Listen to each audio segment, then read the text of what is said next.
Hi there, it's Kevin with RogueDeckBuilder.com here with a little bit of a market video.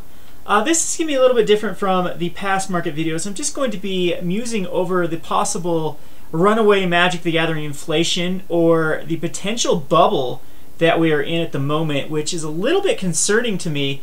I have been speculating for quite a while now, and when I started speculating, when I started buying and selling Magic cards, it wasn't a very popular thing. I really got into it because in other games I used to do a similar, it used to be a similar hobby of mine. I've talked about how in World of Warcraft that I used to joke that I played World of Auction House Craft because I rarely did anything but run the auction house.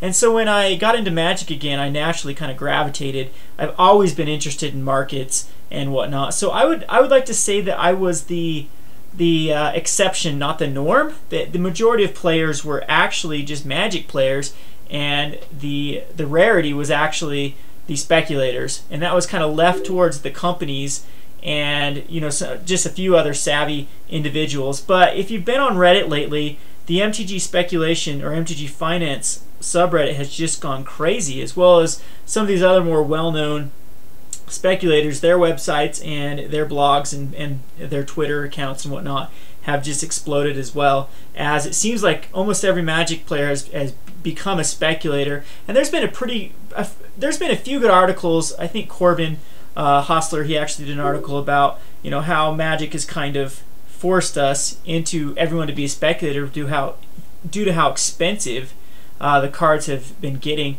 But anyway, I'm on the MTG stocks here. This is a site that I've used for quite a while. The only real thing that I use on the MTG stocks, because there's other websites like MTG Price and also MTG Goldfish, is this all-time high-low little function here, because I used to use it to pick up on actually cards that were at their lowest, and then I could go, okay, this card's the lowest it's ever been. Let's go ahead and buy it. I don't think it's going to go any lower, and eventually it will rebound and go back up. I usually use this for reprints or just some cards that, for some reason, some supply got put out on the market, and eventually the demand would catch up to the supply. Also, rotation is a good time to see when the right time to buy after rotation was, as every card gets hit when rotation comes. Like good example of this is Caverns of Souls. That card's back up to standard prices, which is crazy that thing was just in standard print less than a year ago. So yeah, that's pretty amazing how fast Magic is growing, but it's also a little bit concerning because cards never rebounded that quickly. Especially a card like Caverns of Souls, which is an EDH staple, which is a casual favorite, which is legacy playable, but is barely modern playable. You see it every now and again in modern.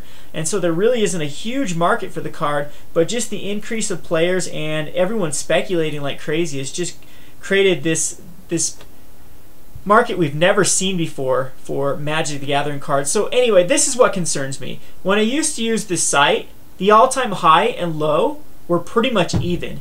The lists on all-time high was just as long as the list of all-time low. So let's just look at this all-time high. Tons of cards, tons of cards, tons of cards. I mean, all these, you can find some cards that have just, like Dark Ascension, all-time high. Mikacian Howl is the highest it's ever been. This card was just barely in print. So it did see very little bit of standard play, but now that it's rotated out, it's the highest it's ever. I understand that this should be like 2-3 years down the road, not so quickly. And then if we go down, I mean, Scars of Mirrodin, this is about the time you'll start seeing like Scars of Mirrodin cards and Zendikar cards starting to hit their all-time highs. But I still am under the impression that Innistrad should not be hitting all-time highs yet. It should still be kind of suffering from the rotation. So anywho, let's just go down and look at this list. It's a mile long. Keep going, keep going, keep going. I have never seen MTG stocks all-time high that large. Now let's go over to the all-time low. It can fit on a single screenshot here, a single page. That is nutty. And if we take away cards that have just seen a reprint or are out of the new set, there are very few like Gate Crash cards. Yeah, Opposite Odd is starting to see less play in standard. Of course, it's going to be its all-time low. Born of the Gods cards are going to be an all-time low. This list should be huge for Born of the Gods, because now it's about time where packs have been open insanely, and the supply has outstretch the demand, and then the prices start to fall. But we have a whopping 2 Born of the Gods cards on this list. That is insane, especially, like I said, how crazily this has been opened. We should also be seeing a ton of Theros cards on this list as it continues to be opened in 2 packs per 1 Born of the Gods packs for drafts. And there is not one Theros card on this all-time low list.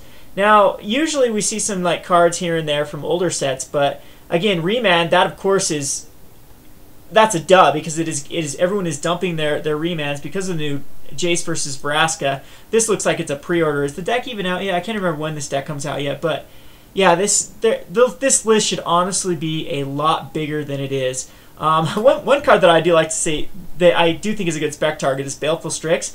These decks are now out of print, these Commander 2013s, and even though it wasn't an insanely opened Mindseize deck, eventually all the rest of the Commander decks will be opened, and I think that Baleful Strix will continue to have a lot of demand due to legacy play.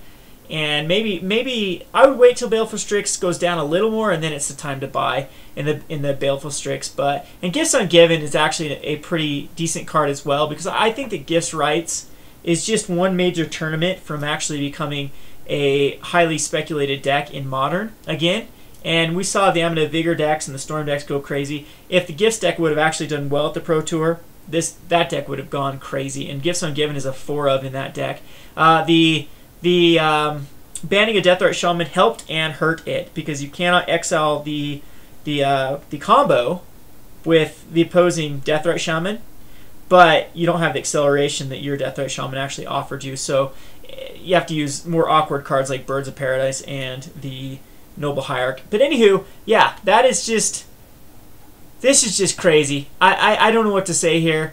Of course, you'll see beta all the time in this list, because beta and alpha cards fluctuate like crazy. But anyway, if you take out beta, if you take out alpha, if you take out unlimited, and you take out the new cards like Gatecrash and the dual decks Jace vs. Vraska, this list is almost non-existent, and that is very, very concerning to me that we might be in a Magic the Gathering bubble where eventually, if companies and people continue to speculate like crazy, it's kind of like the stock market when everyone makes insane profits on the stock market and everyone gets into the stock market.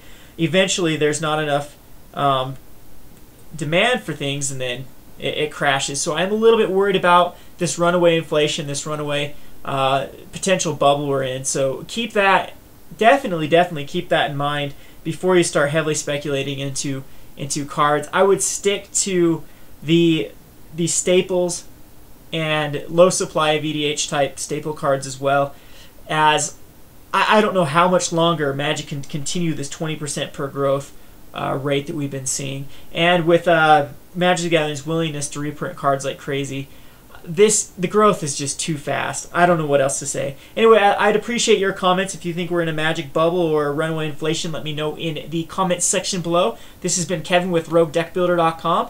Thanks for watching.